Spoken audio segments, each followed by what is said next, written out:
दोस्तों, आज हम आपको औरत के पवित्र अंग के बारे में बताने जा रहे हैं।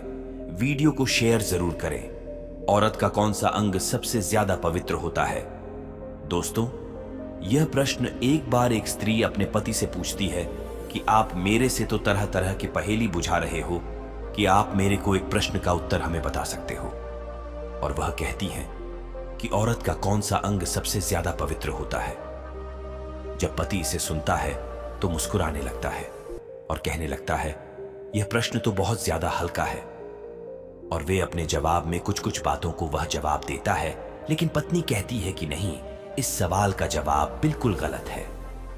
इस प्रश्न का अगर आप मेरे को सही सही उत्तर दे देंगे तो मैं आपको समझूंगी कि आप सबसे ज्यादा बुद्धिमान हो। और वह बेचारा कहने लगा कि ठीक है, मैं तो बुद्धिमान हूं और तुमसे ज्यादा बुद्धिमान हूं, और इस प्रश्न का उत्तर मैं तुम्हें अवश्य दूंगा। और इतना कहने के बाद इस प्रश्न के चक्कर में वह तरह तरह के लोगों के पास पहुंच जाता है। दोस्तों, ऐसे में तो स्त्रियां बहुत ज्यादा पवित्र होती है। स्त्रियों के सारे अंग पवित्र होते हैं।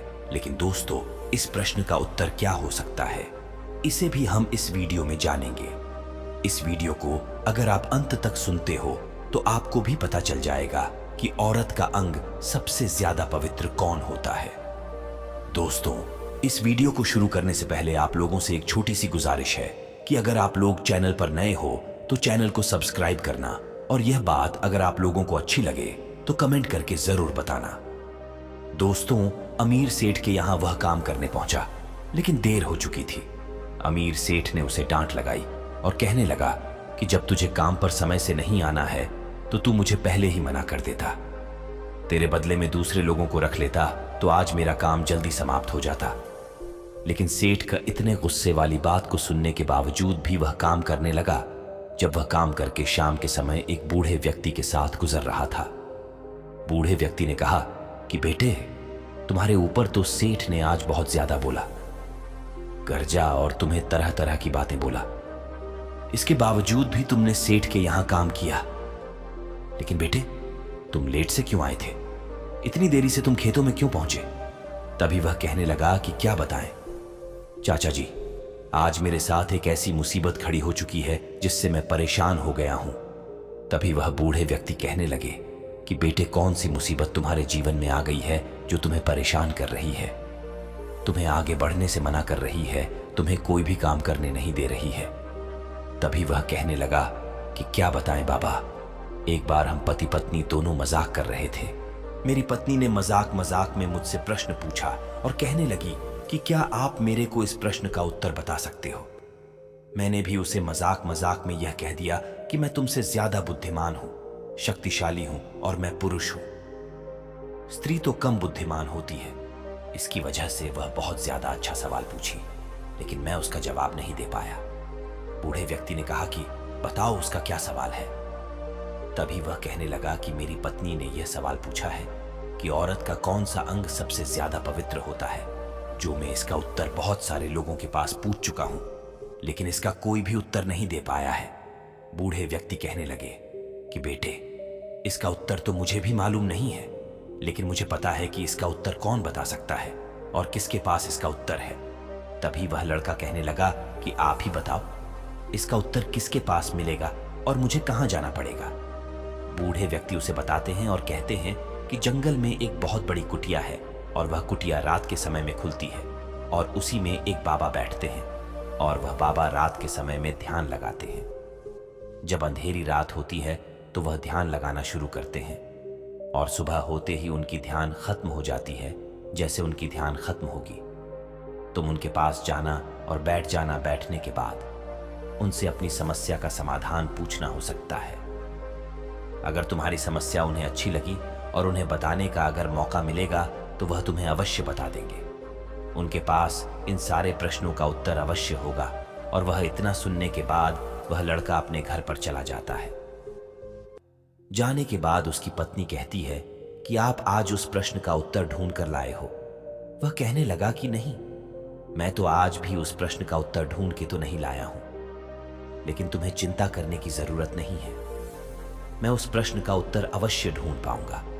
इतना कहने के बाद वह अपनी पत्नी से कहता है कि मुझे बहुत जोरों की भूख लगी है, मुझे भोजन खिलाओ, और पत्नी उसे भोजन दे देती है। भोजन खाकर सो जाता है सोने के बाद, और वह फिर से सेठ के यहां काम करने चला जाता है। धीरे धीरे सेठ के यहां काम करते रहता है। महीनों गुजर जाने के बाद एक बार वही बूढ़े व्यक्ति उससे पूछते हैं कि बेटे, क्या तुम्हारे प्रश्नों का उत्तर तुम्हें मिल गई है? अगर उस प्रश्न का उत्तर तुम्हें प्राप्त हो गया है तो उसका उत्तर मुझे भी बता दो, मैं भी जानने के लिए इच्छुक हूं। तभी वह कहने लगा कि मैं वहां तो गया भी नहीं, क्योंकि हमारे पास समय ही नहीं है और हमारे पास पैसा नहीं है। अगर मैं वहां चला जाता हूं तो मेरी पत्नी का खर्च कहां से चलता। इतना कहने के बाद यह बेचारा पति चुपचाप हो गया। जब वह चुपचाप हो गया तब वह बूढ़े व्यक्ति कहने लगे कि बेटे, लेकिन तुम्हारे अंदर उस प्रश्न का उत्तर जानने के लिए ललक हो रही थी। तुम बेचैन थे, जिसकी वजह से मैंने वहां पर तुम्हें जाने को कहा, लेकिन तुम अभी तक वहां पर नहीं गए हो। इसका मतलब तुम इस प्रश्न को लेकर ज्यादा उलझन में नहीं हो। तभी वह कहने लगा कि नहीं, उलझन में तो बहुत ज्यादा हूं, क्योंकि मुझे उस प्रश्न का उत्तर कैसे भी करके प्राप्त करना है, लेकिन मेरे पास समय नहीं है। अगर मैं चला जाऊंगा, हमारे घर पर माता पिता बूढ़े हो चुके हैं, उनके बुढ़ापे में कौन सहारा बनेगा? हमारी पत्नी तो उनका आदर भाव भी नहीं करती है। बूढ़े व्यक्ति ने कहा कि चलो, मैं तुम्हारे घर पर जाकर तुम्हारे माता पिता का आदर भाव करूंगा, लेकिन तुम उस बाबा के पास पहले जाओ और इस प्रश्न का उत्तर प्राप्त करके आओ। यह बात सुनकर उस लड़के को लगा कि यह तो बिल्कुल सही बात है।